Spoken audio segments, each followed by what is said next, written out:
Assalamualaikum semuanya. Setelah kita mempelajari energi pasang surut atau tidal energi pada bagian materi, sekarang mari kita mempelajari prinsip kerja dari energi pasang surut ini. Kita telah membahas sekilas mengenai energi pasang surut. Jadi, ada berapa ya teknologi yang bisa dimanfaatkan dalam energi pasang surut ini? Ada 3 macam teknologi yang dapat digunakan dalam energi pasang surut untuk menghasilkan energi listrik, yaitu 1. Dam pasang surut atau tidal barrages, 2. Pagar pasang surut atau tidal fences, 3. Turbin pasang surut atau tidal turbine.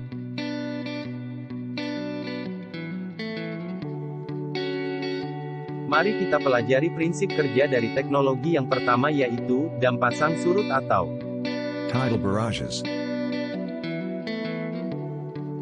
dam biasanya dibangun di muara sungai, yang terjadi pertemuan antara air laut dan air sungai. Lihatlah gambar di samping. Gambar tersebut merupakan contoh lokasi penempatan yang cocok untuk membuat dam.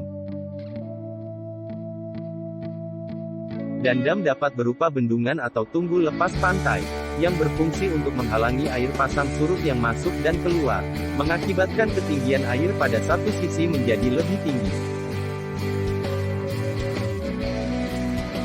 Ketika air laut pasang, maka air laut akan memasuki bagian sungai.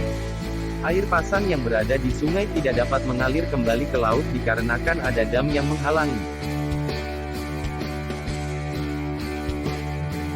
Apabila air laut surut atau sudah tidak pasang, air dari sungai akan mengalir kembali ke laut. Perpindahan air pasang dari laut ke sungai dan dari sungai ke laut mengakibatkan turbin pada dam akan berputar. Berputarnya turbin akan menghasilkan energi listrik. Perhatikan video simulasi cara kerja dam pasang surut berikut ini.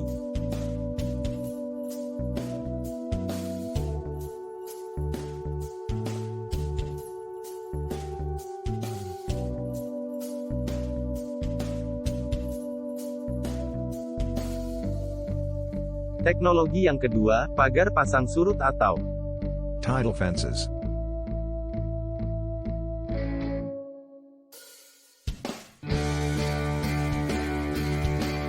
Penempatan pagar pasang surut sama halnya dengan dam pasang surut, yaitu ditempatkan di muara sungai dan memanfaatkan arus yang berada di bawah laut. Arus mengalir dengan cepat sehingga dapat menghasilkan energi. Pagar pasang surut menggabungkan 2 teknologi, yaitu teknologi dam pasang surut dan teknologi turbin pasang surut. Prinsip kerja dari pagar pasang surut hampir sama dengan dam pasang surut, yaitu mengalirnya arus pasang surut dan mengalir melewati turbin, sehingga menyebabkan turbin berputar dan akan menggerakkan generator dan dapat menghasilkan energi listrik. Jika dam pasang surut akan membendung air pasang surut terlebih dahulu, hal ini tidak digunakan pada pagar pasang surut. Air pasang surut mengalir melewati turbin dengan leluasa. Pada umumnya pagar pasang surut menggunakan turbin dengan jenis aliran silang dengan sumbu vertikal individu, di mana turbin mirip dengan turbin angin. Savonius rotor. Berikut ini merupakan gambaran turbin angin. Savonius rotor. Turbin diletakkan dalam satu barisan di bawah permukaan air. Pada pagar pasang surut turbin diletakkan dengan jarak yang cukup renggang, sehingga tekanan air yang melewati pagar pasang surut sangat rendah. Hal ini mengakibatkan kecepatan arus air yang melewati pagar pasang surut juga akan relatif lambat mengalir, akan tetapi dapat diimbangi dengan volume air pasang surut yang besar. Agar lebih memahami, lihatlah cuplikan simulasi berikut ini.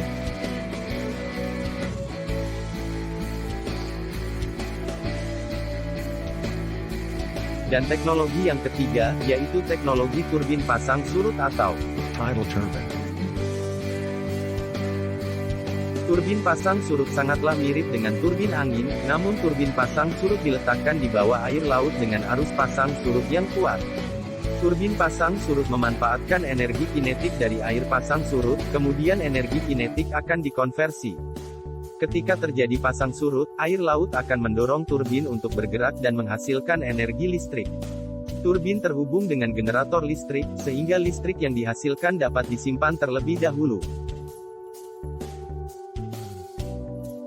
Pengkonversian dari energi kinetik menjadi energi listrik dapat dilakukan dengan satu turbin pasang surut saja, akan tetapi energi yang dihasilkan akan relatif kecil. Agar menghasilkan energi dalam jumlah besar, turbin pasang surut ditempatkan saling berdekatan satu sama lain.